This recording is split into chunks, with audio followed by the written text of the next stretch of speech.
Hi and welcome, Krystle here, talking all things psychology, finance, business and neurodiversity. I take an empathetic, empowering and educational approach to helping you feel and do better with your money. Now today I'm covering 11 points, 11. They are for those of you who tend to say, I'm no good at money, I'm no good at finance, I'm terrible at my money. Now it's funny because this is very similar to what my students used to say about maths. They're no good at maths. And actually, I don't believe any of it. You're not bad at finance. Actually, what may be going on is you are struggling with other things such as your emotions or fear or stress. Or maybe it's your belief system that's affecting what you're doing with your finances. So that's what we're going to cover today. I'm going to briefly go over 11 different examples of where and why you may be struggling and provide some quick tips as to what you can do to overcome that. Let's go. The first example is that maybe you are limited by your belief system. Your belief system is the underlying beliefs that you have that were likely built up when you were 7 years old. And these affect all areas of your life. Now, these can affect your financial decisions as well. I'll give you a quick example. A friend of mine used to think that people who had a lot of money were bad people. At the same time, he was really unhappy with his salary. It was stopping him from getting onto the property ladder. So he had this real contrast going on where he thought people with a lot of money were bad, but he was unhappy with his income and was uncomfortable about increasing his income, which kept him paralyzed.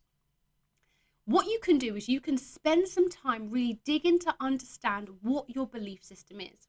And this involves you tracing back and understanding and identifying what your money story is. So give that a go. Once you've identified your money story, you can then work on replacing those limiting beliefs with something positive and teaching yourself through experience that they're not true.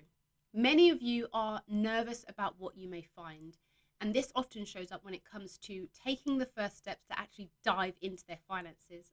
A part of the program that I take people through does require us to roll up our sleeves and actually pull out their bank statements, get clear about how much they're spending and where their money's coming from. And at first this feels really uncomfortable, but actually once they've done it, they feel so empowered. Think about it. Now you're equipped with the information that's going to help you make better choices going forward. You might discover that actually I've been spending £500 on Amazon every single month and I didn't even realize, which actually was the case for one of my clients. Instantly, they're now £500 richer per month. Now think about what that person can do with that money. The way to overcome this is to sit and think about what is the worst that could happen and work through that. Step by step, identify what would happen if the worst thing you can imagine about this situation were to come to life. And how would you remedy it? You'd actually find that it will be easier than you thought. Give it a go. Another reality for a lot of my clients is actually social pressure. Maybe that's buying certain clothing or going to certain places or spending large amounts of money when you go out for drinks.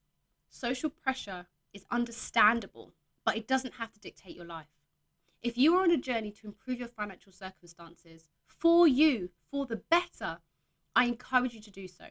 And I encourage you to believe that the right people who think the same way you do and want the same things will stick to you as a result.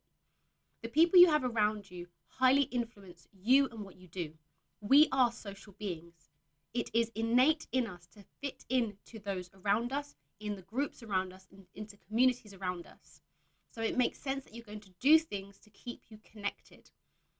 But the trick here is to believe in yourself and believe that actually what you want to achieve and the life you want to have is possible, and the people around you who are supposed to be around you when you make those changes will be around you.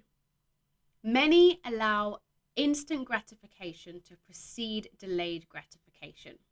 This is us wanting things in the here and now.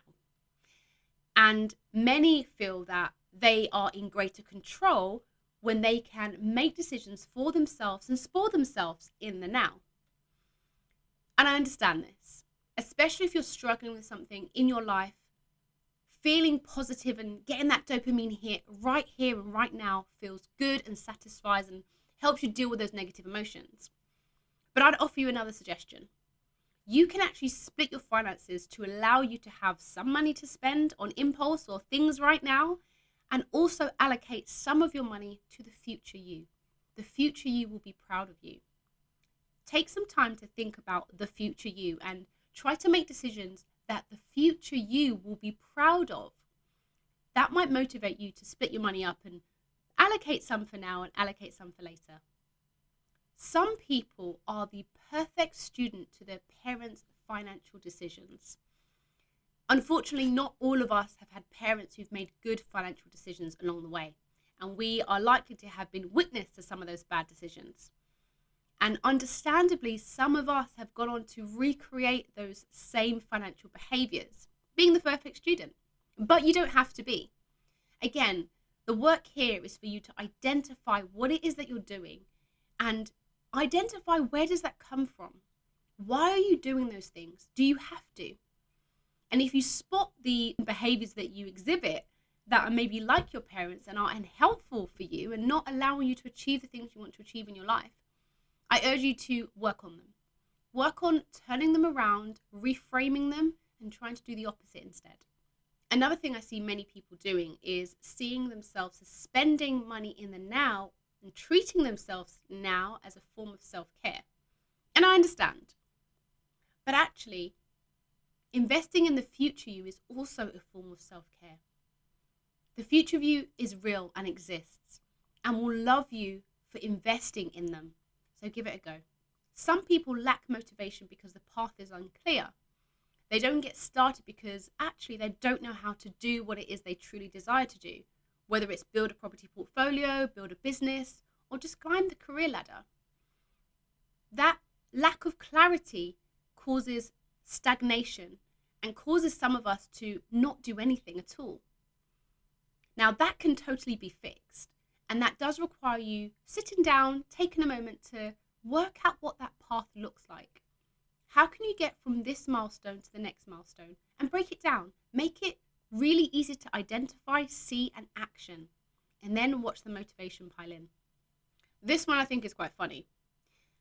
Some think that budgeting and planning is really dry. Now, I have full confidence in saying that that is not the case. Commonly, creatives tend to hate finance.